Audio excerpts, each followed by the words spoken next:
Agora, na Top FM, o programa que vai transformar a sua rotina. Chegou o Dose de Saúde com Leonardo Piccolo, personal trainer, que entende tudo de saúde e qualidade de vida. Aqui você vai receber dicas valiosas, informações importantes e sempre um convidado especial para falar de bem-estar, alimentação, treinos e muito mais. Porque cuidar da sua saúde nunca foi tão fácil e prazeroso. Dose de Saúde. Dose de Saúde com Leonardo Piccolo. Sua vida mais leve, mais ativa e muito mais saudável. Aqui na Top FM. Fala, pessoal da Top FM. Mais um Dose de Saúde para vocês.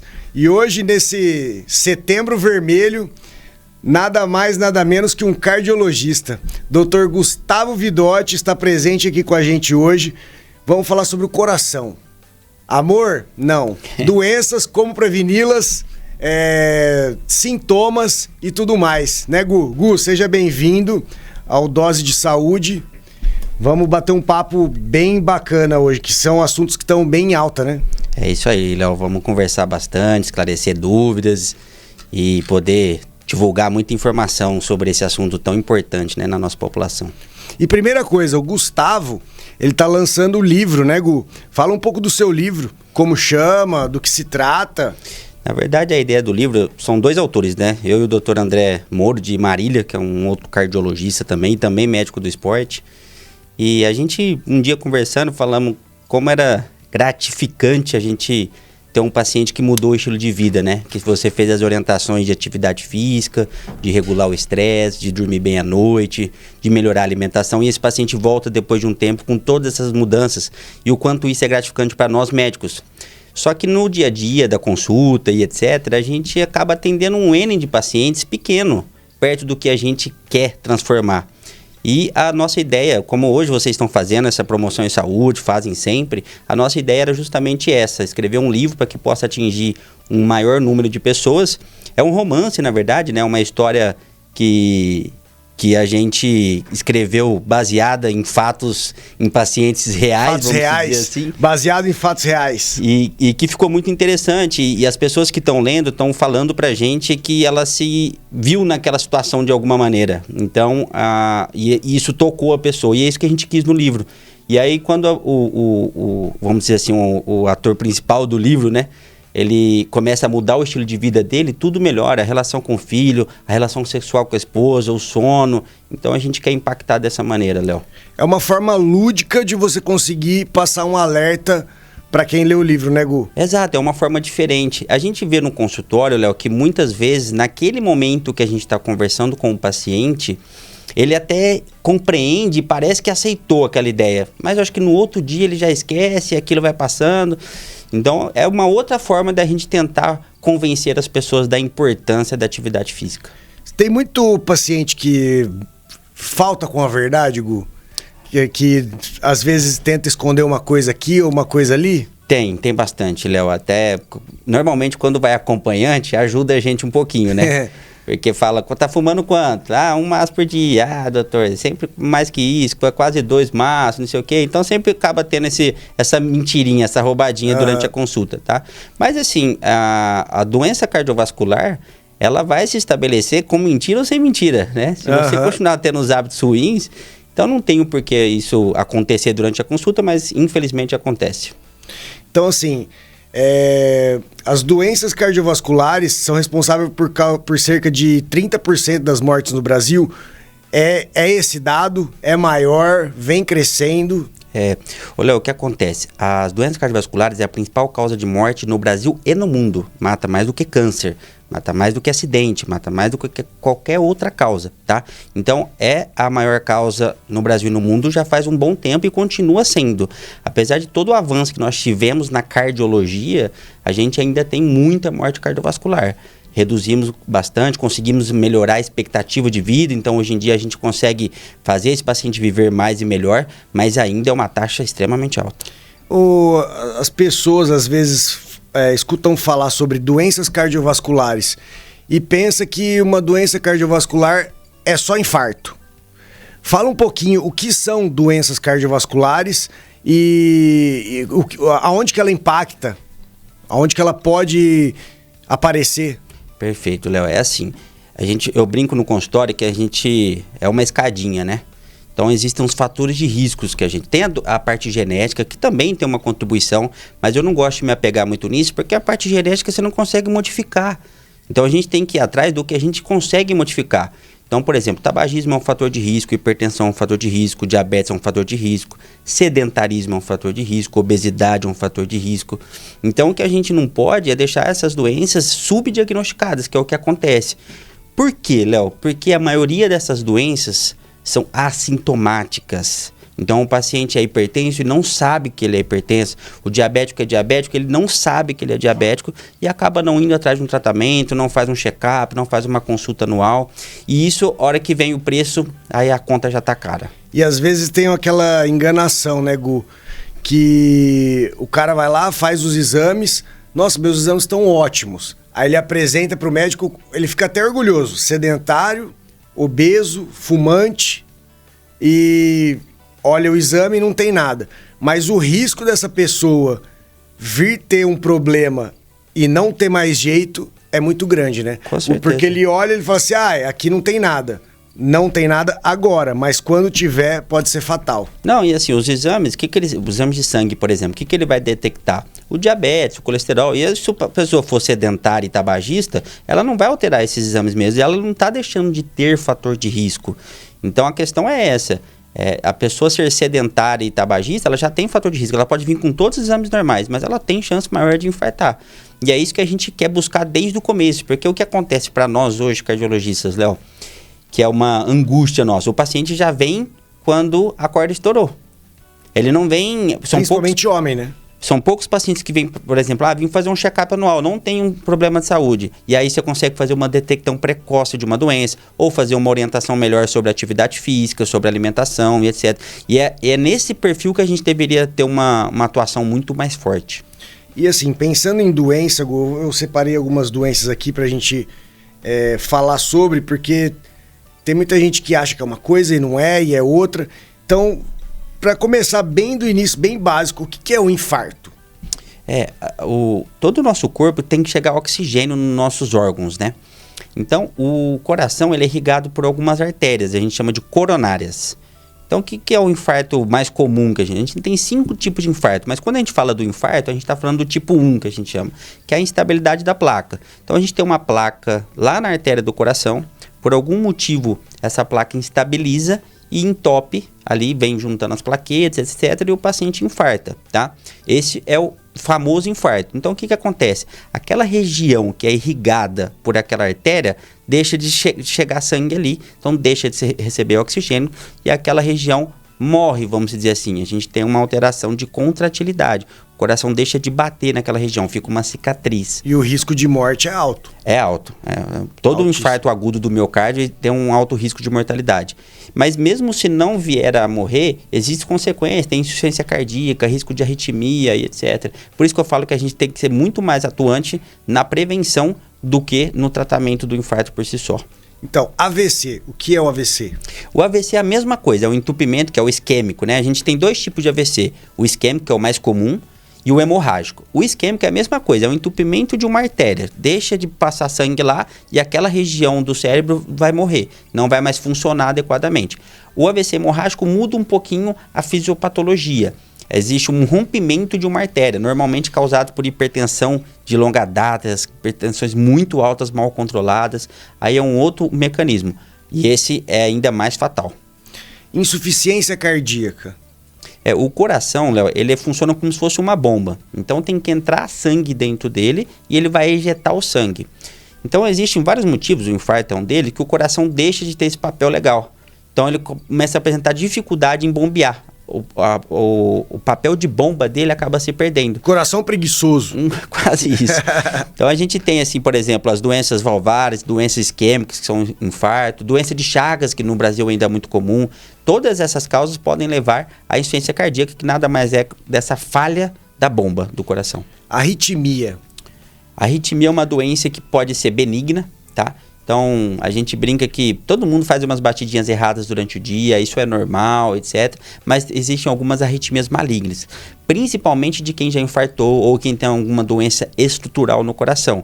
Então, a arritmia é algo muito abrangente. a gente precisa saber diferenciar um pouquinho qual arritmia que é e etc.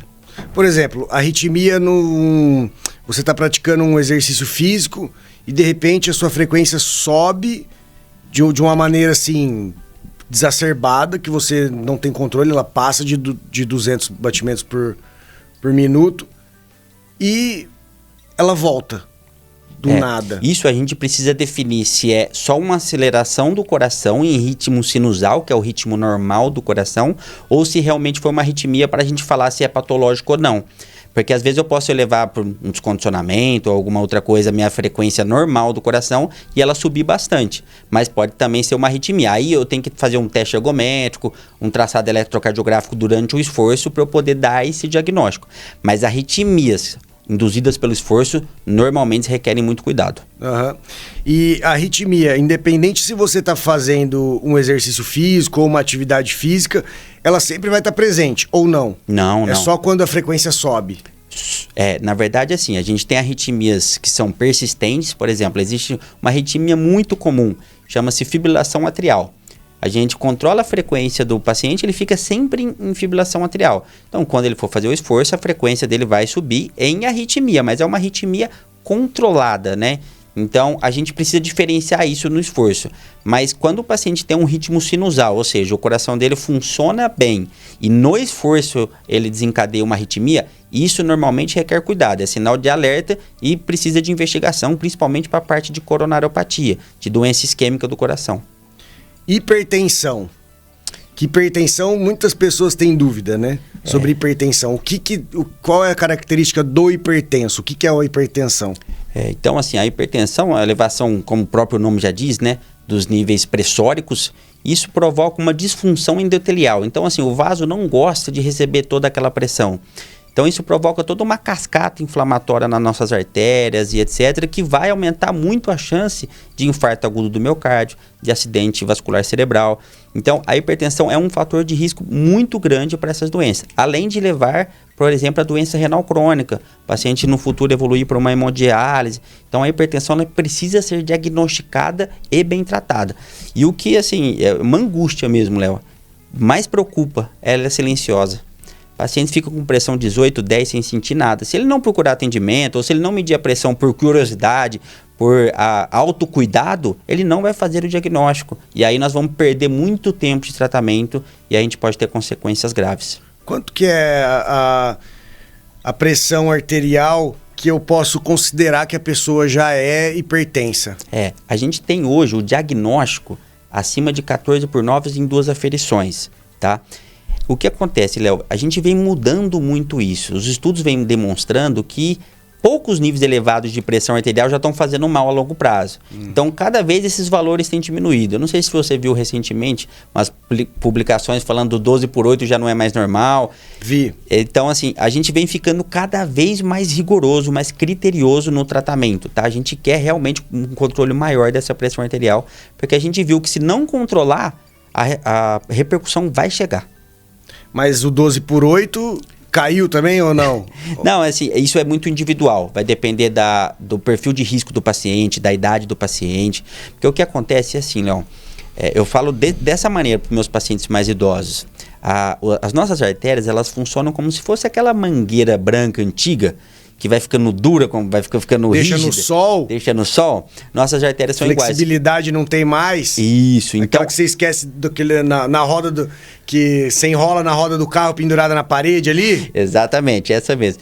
Então, no decorrer do tempo, os pacientes idosos, a gente tolera pressões maiores, porque ele precisa de uma pressão maior para vencer essa falta de elasticidade do vaso. Então, assim, eu nunca gosto de falar esse negócio do 12/8, porque às vezes chega pacientes para mim com 80 anos preocupado que a pressão está 13. E para ele isso é normal, porque ele precisa de uma pressão maior. Então, assim, é tudo individualizado, é tudo personalizado. O diagnóstico ainda é feito dessa maneira para a maioria dos casos, mas o alvo terapêutico depende muito de cada paciente. E pensando em sintoma, o que a gente não pode ignorar? Que já é um indicativo de... Opa, peraí. Se dá isso daqui, eu preciso ir urgente, porque já que é uma doença silenciosa, eu vi isso daqui, eu já preciso ir. Então, assim, pensando em coração, Léo, o que eu falo? Desmaiar do nada, é um fator muito preocupante. Dor no peito, principalmente desencadeado ao esforço físico, e uma falta de ar desproporcional ao esforço realizado. Por exemplo, então uma pessoa que ela está acostumada a correr 5 km, vamos colocar uma hipótese diagnóstica. De repente ela começa a correr 2 e está ficando extremamente cansada. Está desproporcional, ela era condicionada a fazer aquilo. O coração não está funcionando. Quando a gente fala em medicina do esporte, a gente tem 3 engrenagens: músculo, pulmão e coração. O pulmão ele é um pouco mais difícil de dar esse tipo de trabalho do nada, assim. Normalmente são tabagistas de longa data e etc. Esse paciente, a musculatura dele já está acostumada a fazer os 5 km. Então, se começou a ter esse tipo de sintoma, tem que pensar em coração. E eu poderia dizer também, em relação ao AVC, por exemplo, que são sintomas, a dificuldade da fala. Às vezes os pacientes começam a falar enrolado. Já pode ser que tenha algum tipo de compressão. Já pode ser, precisa levar urgentemente para um pronto atendimento, para um pronto-socorro. O desmaio, como eu já falei do AVC, a dor de cabeça pior da vida. Uma pessoa que tem uma dor de cabeça de vez em quando e tal, de repente ela vem com uma dor alucinante, nada melhora. Essa também precisa procurar atendimento médico com uma certa urgência. Eu acho que esses seriam os principais sintomas aí com mais relevância. A dificuldade de realizar atividades diárias, ela pode ser considerada um sintoma?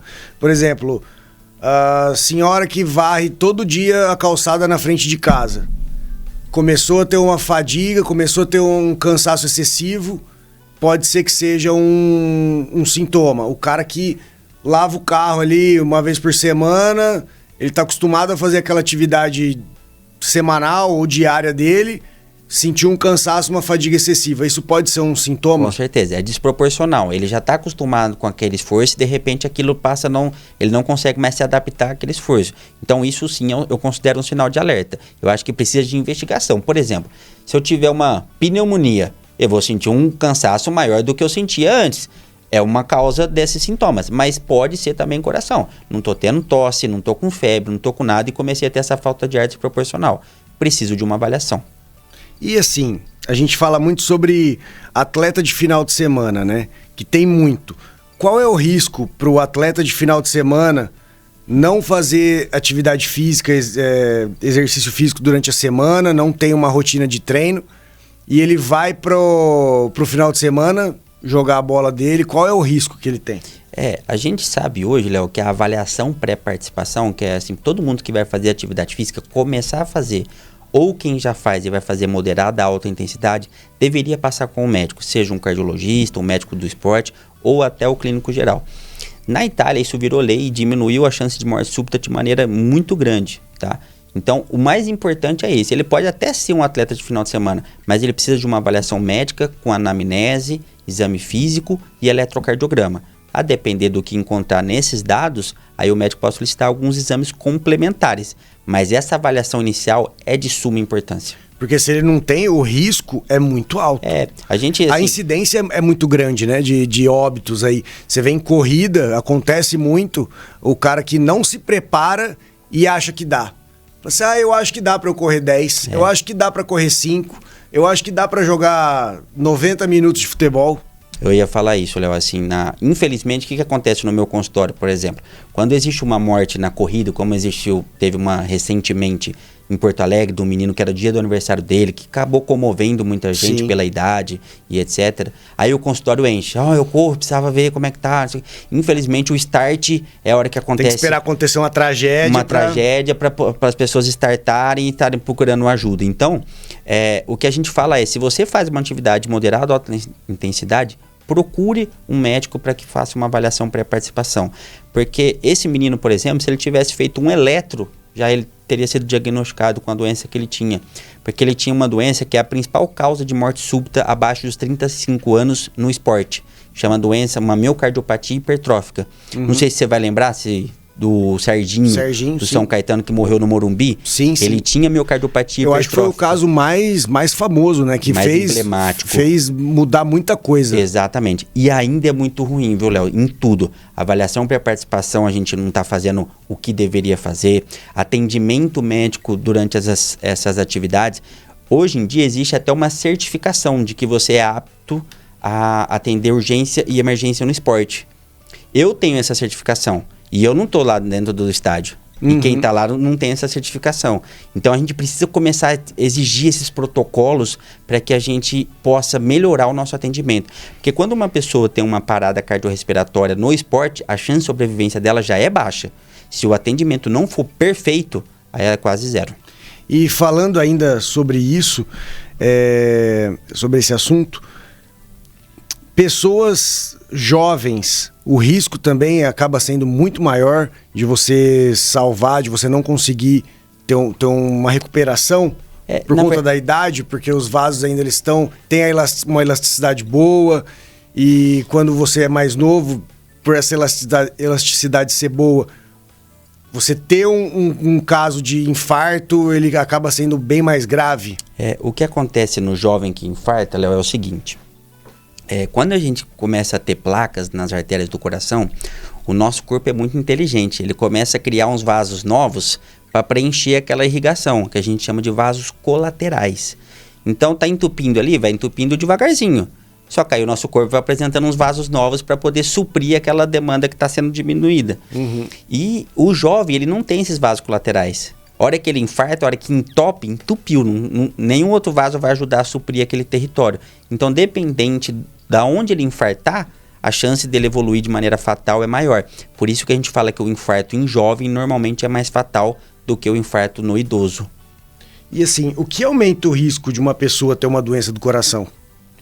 São aqueles fatores de risco que a gente falou até no começo do bate-papo. É o sedentarismo, o tabagismo, a hipertensão, o diabetes, colesterol elevado, tudo isso. O estresse também aumenta a chance de infarto. O fator genético também é importante. Então, tudo isso são fatores de risco. Tem gente, Léo, que tem um fator de risco e infarto. Tem gente que tem 5 e não infarta. Nem tudo a gente consegue explicar na medicina, mas a gente sabe que todos esses são fatores de risco. E como que o estresse, falando especificamente do estresse, que é uma doença de gatilhos psicológicos e ela afeta o coração? Como é essa relação e como evitar o estresse? Assim, são vários mecanismos. O estresse, por exemplo, ele aumenta o nosso cortisol, né? Que é um hormônio ruim, vamos dizer assim, é um hormônio pró-inflamatório. O estresse pode desencadear hipertensão arterial, que aí é outro fator de risco, mas está relacionado diretamente com o estresse. Agora, controlar o estresse no mundo atual, eu confesso que é difícil, né? A gente está vivendo uma crise política, administrativa no nosso país, então é difícil. Só que a gente tem que procurar algumas ferramentas, tá? E eu acho que o exercício físico ajuda demais. Então, assim, a pessoa que às vezes ela é estressada, o que ela faz? Ela desconta na comida, ela desconta na bebida alcoólica, ela desconta no cigarro. E ao invés de descontar nisso, ela deveria trocar pelo esporte. Ela vai, que seja um esporte, uma arte marcial, para ela realmente descontar a raiva dela. Né? Liberar boxe, tudo que tem ali. Um Muay Thai, um Jiu-Jitsu, enfim, qualquer esporte. Mas eu acho que o estresse vai muito disso, da maneira como a pessoa reage ao esporte. E eu também sempre aconselho o acompanhamento psicológico para essas pessoas que são um pouco mais estressadas que o normal, porque assim, cadenciar o trabalho, aí é muito difícil, né? Cada um tem sua realidade, a sua expectativa e você não consegue muitas vezes mexer nesses caminhos. Agora, nas ferramentas do que você faz com o estresse, isso a gente consegue abordar. De como liberar esse estresse, né? Exatamente.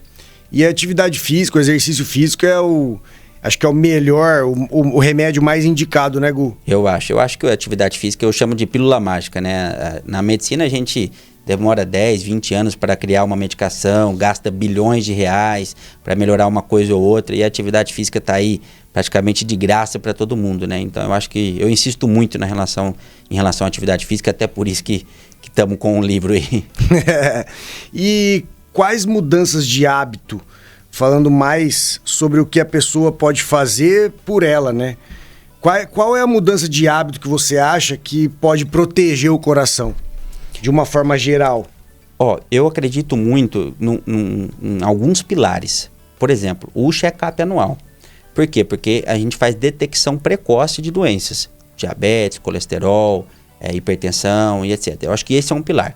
O segundo pilar é a atividade física, tá? Tem que fazer pelo menos 5 vezes na semana, 2 vezes de musculação, 3 vezes de aeróbico, é mais ou menos uma regra geral, não é para todo mundo, dá para ser individualizado, mas falando de uma maneira geral para toda a população, essa a orientação que eu faço. E a questão alimentar, se você tiver uma nutricionista, melhor ainda, para fazer toda essa orientação, mas eu costumo fazer uma orientação um pouco geral, de evitar a gordura, de evitar muito ultraprocessados, preferir verduras, legumes, boas proteínas, frutas.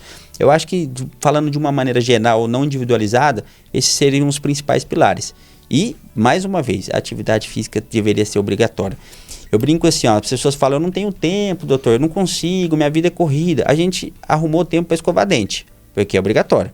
Para tomar banho, porque é obrigatório. Então a gente precisa encaixar a atividade física. Seja meia hora por dia, mas a atividade física precisa ser um hábito. Antes de falar um pouco mais sobre atividade física e como impacta na saúde do coração, você acha que a pandemia mudou alguns hábitos do mundo inteiro? Eu vejo com dois olhares diferentes. Assim. Eu acho que a população ficou muito mais ansiosa e talvez até mais estressada no período pós-pandemia, principalmente imediato. Mas eu acho que as pessoas perceberam que estar bem de saúde nesses momentos é importante. Por quê? Era claro para nós, que eu trabalhava em UTI na época da pandemia, que o obeso morria mais que o não obeso. Tá? Então a gente viu que nesses momentos estar bem de saúde fazia muita diferença. Então eu acho que houve vamos dizer assim, um start na população, um deflagrador, assim, vamos dizer. De ver que não é só estético, né? Isso, exatamente. Então, assim, eu até vi com bons olhos esse resultado pós-pandemia das pessoas querendo se cuidar mais. Mas eu acho que todo mundo ficou um pouco mais ansioso. Pelo menos eu senti isso. Claro, é a opinião do Gustavo, não tenho dado estatístico em relação a isso. Uhum. Mas eu senti uma população muito mais ansiosa depois da pandemia. E como você explica essa melhora do funcionamento do coração junto com o exercício físico? Você aliar o exercício físico no seu dia a dia, como que melhora? Quais são as funções? Como que se dá esse processo de melhora do coração? Então, assim, a gente já sabe, Léo, que o VO2, né, que é uma ferramenta que a gente vê a capacidade funcional, que a gente faz no teste ergospirométrico, ele é preditor de mortalidade. Quanto maior o seu VO2, maior a sua sobrevida, maior a sua... mais tempo você vai viver. É um teste de condicionamento físico. Um teste de condicionamento físico. A gente tem os métodos indiretos que a gente pode fazer, você sabe mais do que eu sobre isso. Um teste de Cooper, um teste de 12 minutos, até o teste de 3 km, etc. E tem um método direto que é a avaliação ergospirométrica, né? Então, fazer atividade física, isso já é comprovado. Isso não sou eu, Gustavo, que estou falando. Quanto maior o VO2, maior a sua sobrevivência, mais tempo você vai viver. E além disso, é o que a gente tenta falar diariamente. É uma cascata de benefícios. Se você fizer atividade física, você vai perder peso. Você regulando o peso, você já melhora. Atividade física melhora sono. Se você dormir melhor, você já melhora muita coisa. Atividade física melhora a relação sexual. Atividade física melhora relação entre amigos, dependendo de onde você esteja fazendo, em relação ao esporte. Então, assim, a gente poderia ficar aqui horas falando de benefícios da atividade física. E até, assim, eu até bato muito nessa tecla em relação às crianças, né? Que eu acho que a gente está deixando elas muito na tela. É uma preocupação muito grande. E a atividade física ajuda elas a se relacionarem. Então, seja no esporte, seja numa brincadeira de criança mesmo, mas as crianças precisam estar ativas. Você acha que hipertensão e doenças do coração, elas já estão sendo desenvolvidas na infância por conta disso? Por conta de alimentação, por conta de uma defasagem que tem na educação física escolar também, que a gente sabe que isso acontece. Muitos professores, muitos profissionais eu vejo que tentam mudar essa realidade, mas às vezes a mudança nem da casa vem. É um atestadinho, meu filho não pode, meu filho não quer, deixa ele sentado. E você está percebendo que obesidade a gente já vê que aumentou bastante entre os jovens, entre crianças também. Você vê que há algum aumento de doenças cardiovasculares já em crianças? A obesidade infantil é uma pandemia, Léo. Os números são assustadores. E a gente sabe assim que a criança ela não vai desenvolver a doença, por exemplo, aterosclerótica, que é a doença isquêmica do coração, na infância, ou mesmo a hipertensão. Mas se ela for obesa na infância, a chance dela desenvolver numa vida adulta precoce é muito maior. Tá? Então assim, mas meu filho tem 10 anos, é obeso e não tem colesterol alto. Não é nessa fase que ele vai desenvolver todas as doenças, mas ele vai vir a desenvolver de maneira muito precoce. Ele vai ter uma predisposição. E muito mais grave. tá? Muito difícil controle e etc. Então, abordar a criança nessa fase inicial é extremamente importante. Se você falou sobre uma doença agora, Aterosclerose. O que seria a aterosclerose? A aterosclerose é o depósito de gordura, né? O nome técnico que a gente dá para o depósito de gordura nas artérias. Então, como a gente falou do AVC, do infarto, tudo isso a gente chama de doença aterosclerótica. Seja do coração, seja do sistema neurológico. E isso já vem acontecendo em crianças. Se você tiver obesidade infantil, você vai acelerar esse processo, tá? Então, assim, é normal alguém infartar com 30 anos? Não. Por quê? Porque não deu tempo de formar a placa aterosclerótica. Mas hoje em dia a gente já está vendo, tanto pela obesidade infantil, quanto pela epidemia de uso de esteroides anabolizantes, que também acelera muito a aterosclerose. Então, hoje a gente tem pacientes com 30 anos infartando. Você tocou num ponto, Gu, muito interessante agora sobre o uso de anabolizante. A gente vê que está cada dia mais acessível, não tem idade, não tem classe social, não tem nada. Tá muita gente fazendo uso. E qual é o risco para o coração de usar esse tipo de substância?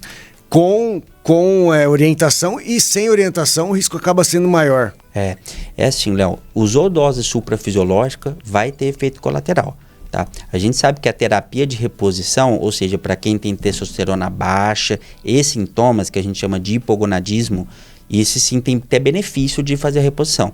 Usou dose suprafisiológica, vai aumentar a chance de diversas coisas. Piora muito o perfil de colesterol, é assim, assustador o colesterol, o que acontece com o colesterol, hipertensão. Tem a questão da cardiotoxicidade, que é o efeito direto do esteroide anabolizante no coração. Provoca insuficiência cardíaca de maneira direta e acelera muito o processo de aterosclerose. Então, assim, esteroides anabolizantes, eu conheço alguns colegas que trabalham no Rio e em Florianópolis, eles falam que lá é difícil você entrar numa academia alguém que não toma. Por quê? Porque é tudo litoral, todo mundo quer ficar... Se você não toma, você vai ficar para trás usa pouca roupa, dos outros, etc. Então, assim, aqui a gente ainda vê bastante, mas diz que lá é praticamente 100%. E a gente está pegando cada caso grave de pacientes jovens que estão comprometendo a vida toda pela frente por uma questão estética. E isso me preocupa muito. Porque às vezes eles não sabem o risco, né? Eles não sabem o que isso vai desencadear, eles só estão pensando na estética. E pode ser... É uma droga como qualquer outra que você usa e você pode na primeira vez ou na 15ª vez ter algum tipo de complicação. São dois pontos muito importantes, assim, Léo, que primeira coisa que muita gente vem tomando às vezes, inclusive de mercado underground.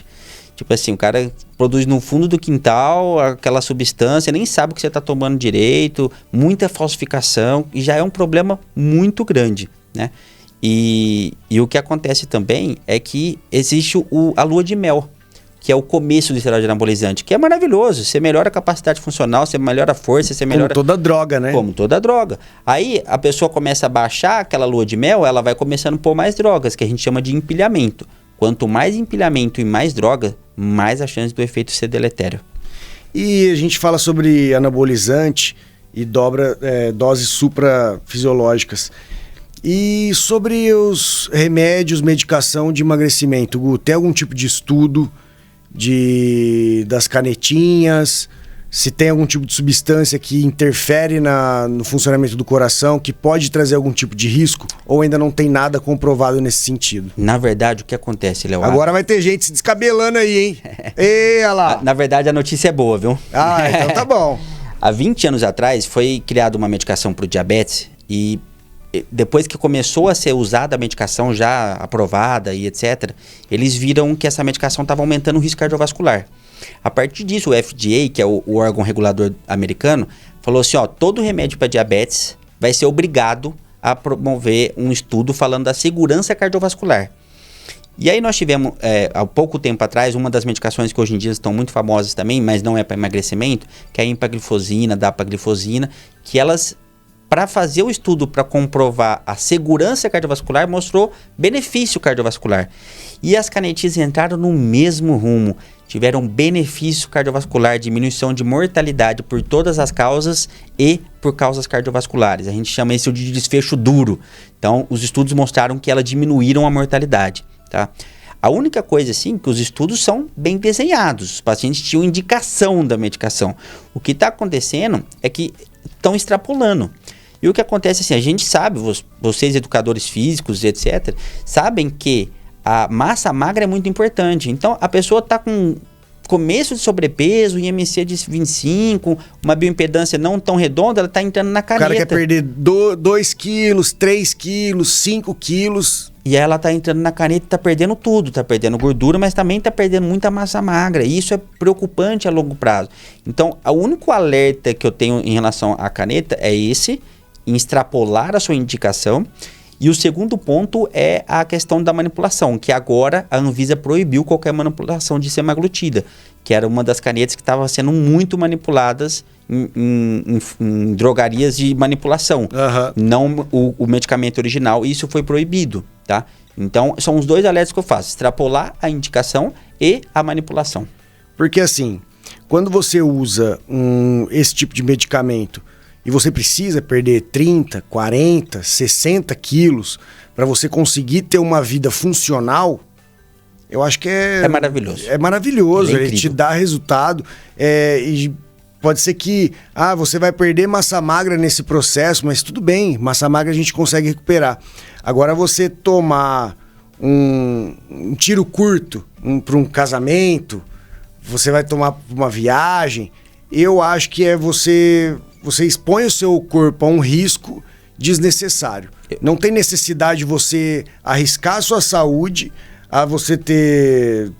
Eu não sei, não tenho comprovação científica sobre isso, mas você causar uma disfunção metabólica, não tem nenhum tipo de estudo, mas a gente vê no dia a dia que acontece de você tomar, depois passa 2 semanas, o efeito rebote é muito grande, e daí fica lá. Aí você entra também num ciclo vicioso de toma agora, toma, e não toma, e depois volta a tomar. Então eu acho que é muito complicado. É uma decisão que você tem que tomar muito consciente. Eu concordo plenamente, Léo. Eu acho que hoje em dia a gente pode falar com orgulho que a gente consegue tratar a obesidade muito bem clinicamente, sem as cirurgias, né?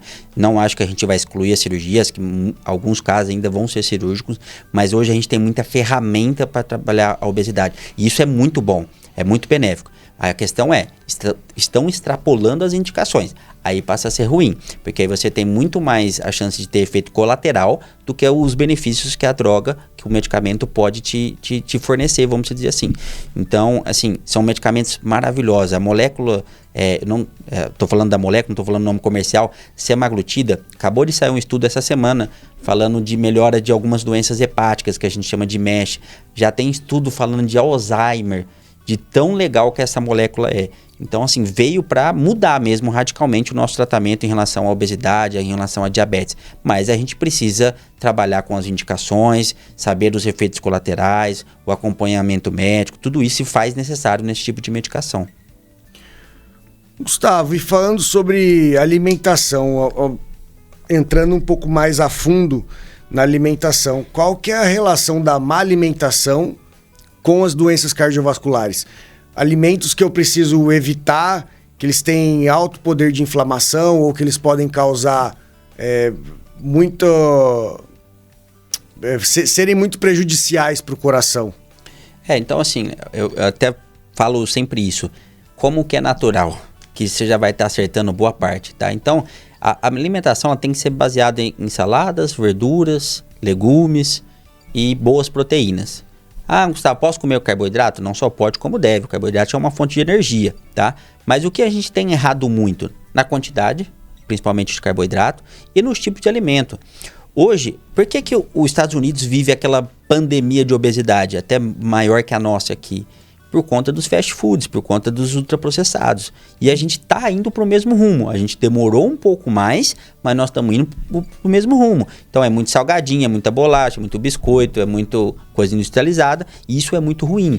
E também, falando sobre isso, Gu, por questões comerciais, se muda muito a substância dos alimentos, né?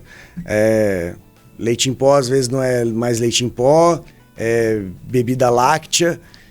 Leite condensado não é mais leite condensado, é outra coisa. Creme de leite também não é mais creme de leite, é outra coisa. E essas mudanças por questões comerciais, e financeiras também para você ter um produto competitivo, acabam atrapalhando também, né?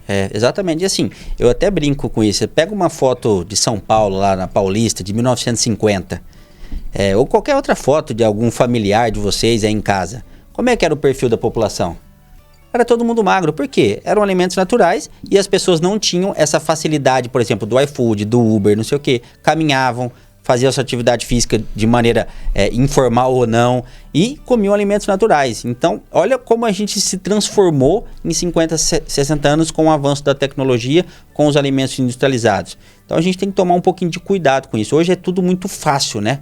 O iFood te entrega na sua casa, o Uber te pega na sua casa. Então, ficou tudo muito cômodo. A gente Até o controle remoto da TV. Controle remoto, tudo. Hoje em dia não é nem controle, né? Você grita pra Alexa lá, ela já faz tudo. Fecha, Alexa, abre. Então, assim, hoje em dia a gente sabe que mesmo que a pessoa que faz atividade física, ela pode ter o que a gente chama de comportamento sedentário. Mesmo ela fazendo 1 hora de atividade física por dia, ela pode ser considerada um sedentário. Se ela ficar muito tempo sentado, sem se ativar por muito tempo. Então, já é uma preocupação para a pessoa que faz atividade física. Então, a gente precisa colocar a mão na consciência que a gente precisa melhorar muito a nossa alimentação, porque o nosso dia a dia já não é mais o mesmo, vamos dizer assim. Falando que, voltando só aqui que você falou, você acha que os reloginhos, eles ajudam bastante a ficar em pé, controlar a frequência cardíaca na hora do treino? Ou às vezes você pode programar, me avisa daqui tanto tempo a fazer não sei o quê, afere minha frequência aí de tanto em tanto tempo e me manda. Você acha que isso ajuda? Eu acho que pode ajudar, eu vejo como uma possível ferramenta, mas cada um, Léo, eu acho que tem que colocar a mão na consciência e se programar para aquilo. Se tiver o relógio ajudar, ótimo, vamos seguir com essa ferramenta para te auxiliar. Mas eu acho que o mais importante é a conscientização, porque se você não tiver a conscientização, você vai ignorar o relógio, você vai começar a achar ruim que ele está mandando você levantar. Vai tirar o relógio, vai tirar o relógio. Então, assim, eu acho que o mais importante é a conscientização. Se a pessoa com o relógio passou a fazer aquilo de maneira legal, ótimo, vamos continuar com o relógio, sem problema nenhum. Mas o que a gente precisa fazer é conscientizar os nossos hábitos atuais. E falando sobre os exames, Gustavo, quais exames você acha imprescindível a pessoa fazer regularmente? Quais exames são um pouco mais específicos que ela pode esperar para fazer? Ou se der alguma anomalia ali que ela tem que encaminhar para um outro exame, quais são? Falando dos mais simples, dos básicos que tem que fazer anualmente e dos mais específicos. Léo, o mais importante é o que a gente chama na medicina, até na educação física, de anamnese. É a gente conversar com o nosso paciente, entender quais são os fatores de risco, os hábitos diários e o exame físico, é examinar. Aferir a pressão arterial, examinar o coração, o pulmão. No caso da cardiologia, o eletro acaba entrando toda vez que o paciente vai na primeira vez com o cardiologista, passa a ser uma ferramenta obrigatória. A partir disso, eu tenho alguns outros exames complementares. De sangue, a gente sempre costuma dosar pelo menos uma vez a parte de diabetes, de tireoide, de colesterol. Do coração, o ecocardiograma, que é uma ferramenta muito importante e muito simples de ser executada, a gente faz bastante. Aí vem o mapa, o Holter, o teste ergométrico. Aí depois a gente vai entrar nos outros exames que são bem mais invasivos ou complementares, um pouco mais de exceção, vamos dizer assim. Só se aparece algum tipo de anomalia que você vai investigar mais a fundo. Exatamente. E o envelhecimento, ele aumenta os riscos para a saúde do coração ou não?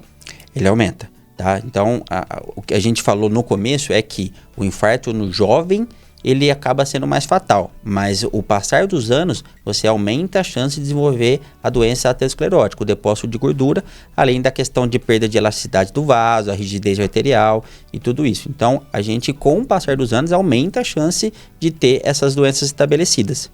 Mas o que eu falo a gente tem que pensar no futuro agora. Então, a gente precisa evitar isso agora, não lá quando tiver 70, 80 anos, falar, o que eu preciso fazer agora para não ter isso, entendeu? Então, por isso que eu falei das crianças, que eu acho que é muito importante, os adultos jovens também, e até a parte adulta até 60 anos, precisa começar a mudar seus hábitos de vida. E pensando em mulher na menopausa, tem algum tipo de risco? Aumenta, se torna um fator de risco você entrar na menopausa ou não? A gente fala que é um fator de risco a menopausa, mas na verdade quanto a mulher ainda tem um ciclo menstrual ativo, ela tem um fator protetor. Então, na verdade, quando ela entra na menopausa, ela perde o fator protetor. A gente chama de fator de risco, mas na verdade ela perdeu a proteção que ela tinha na parte quando ela ainda tinha a menstruação ativa, tá? Então, mas a mulher aumenta muito o risco cardiovascular na fase pós-menopausa. Aumenta o risco cardiovascular? Aumenta o risco cardiovascular, aumenta a chance de infartar. E mesmo ela sendo ativa, mesmo... ela perdeu uma proteção que ela tinha. É isso que a gente sempre deixa isso claro, tá? Não significa porque toda mulher vai entrar na menopausa. Não significa que obrigatoriamente ela vai ter um evento. Sim. Mas ela perdeu aquela proteção. A incidência de doenças cardiovasculares tem diferença entre homens e mulheres? Quase nada. Elas são bem juntinhas, elas andam. Mas a gente vê que as mulheres normalmente se cuidam um pouco mais.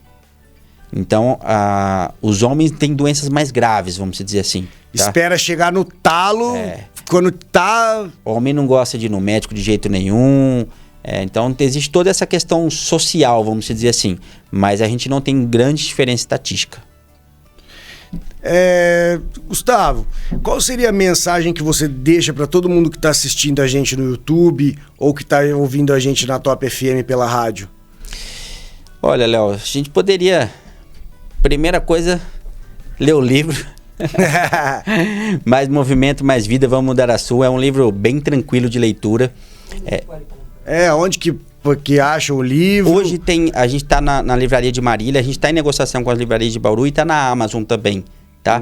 Então em breve a gente vai estar nas livrarias também. E é um livro de uma leitura bem fácil, bem tranquila mesmo, um livro que a gente fez para a população, não tem nada técnico, não é para médicos, tá? E que a gente tem certeza que vai ter uma conscientização de uma boa parcela dessas pessoas que se propuserem a ler. Mas o que eu queria dizer para vocês façam atividade física, tentem controlar o estresse com as ferramentas que nós citamos aqui hoje, como acompanhamento psicológico, como atividade física para controlar o estresse. Tentem regular o sono, ter uma higiene do sono e deitar um pouco mais cedo, sem tanta luz no rosto, com o celular, com o tablet. E uma alimentação um pouco mais natural. Vamos pegar os alimentos naturais, são os melhores que tem. Muita gente fala assim, doutor, eu não consigo fazer dieta por conta financeira.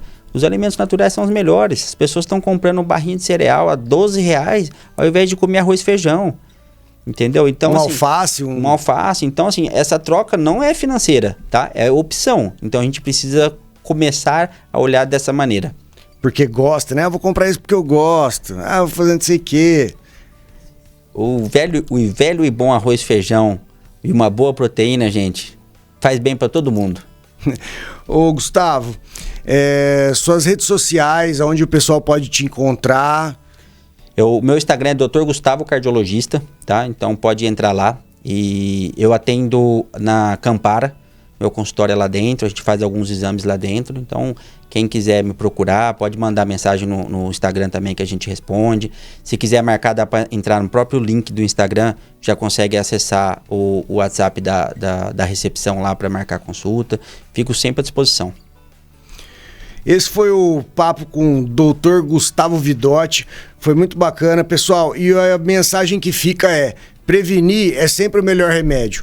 E quanto antes, é uma frase que eu uso muito, quanto antes você vai começar a sentir os benefícios e você vai começar a ter uma vida melhor. É para isso que esse programa foi criado, para levar informações como essa para todo mundo, e que seja um programa informativo e para conscientização de todo mundo.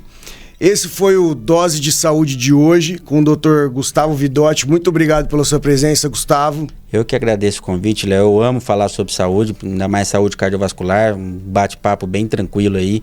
E eu acho que essa ferramenta do rádio também é extremamente importante para levar informação para a população. E parabéns pelo programa de vocês e estou sempre à disposição. Sempre que quiserem, pode contar comigo que eu estarei aqui. Eu sou o Leonardo Piccolo, personal trainer, e ficaremos por aqui nesse programa que foi muito legal, muito informativo. Salva, compartilha, se você está no YouTube, Dá para você assistir de novo se você tá na rádio. Pode ir lá no YouTube que fica salvo lá, né, Jean? É isso então. Uma boa semana para todo mundo. Muito obrigado. Você ouviu na Top FM, Dose de Saúde. Dose de Saúde com Leonardo Piccolo. Sua vida mais leve, mais ativa e muito mais saudável. Aqui na Top FM.